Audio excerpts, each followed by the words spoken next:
मुंबई से इस वक्त की बड़ी राजनीतिक खबर सामने आ रही है, जहां आदित्य ठाकरे ने नासिक के ज्योतिषी अशोक खरात को लेकर तीखा बयान दिया।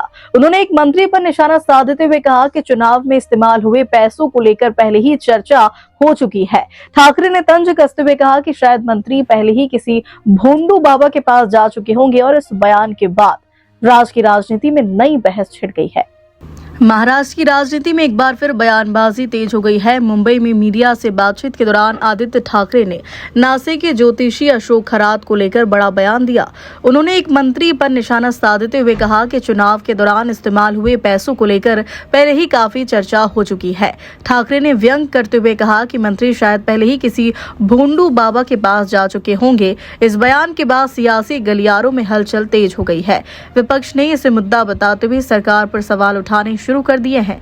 वहीं सत्ता पक्ष की ओर से भी पलटवार की संभावना जताई जा रही। इस पूरे मामले ने राजनीतिक माहौल को गर्मा दिया है।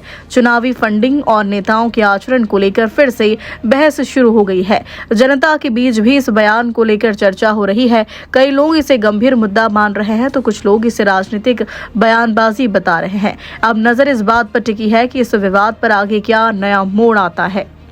देखो, ये मंत्री अगर आप देखें तो पूरे चुनाव में जितने पैसों का इस्तेमाल हुआ है, ये तो बातें सारी आई है, उसके आगे भी जाके ऐसे भोंदू बाबा के पास जाते होंगे, तो क्या इनका काम है, क्या इनका कर्तृत्व है? तो यही बात होती है ना कि ये सारी चीज़ों की ज़रूरत क्या है? अगर आप मंत्रिमंडल में हो तो लोगों की सेवा कीजिए, काम कीजिए, जिनको ज़रूरत है उनकी मदद कीजिए, लेकिन खुद ही मदद मांगने जाते हैं भोंदू बाबा के पास, तो कैसे ये भोंदू मंत्री है?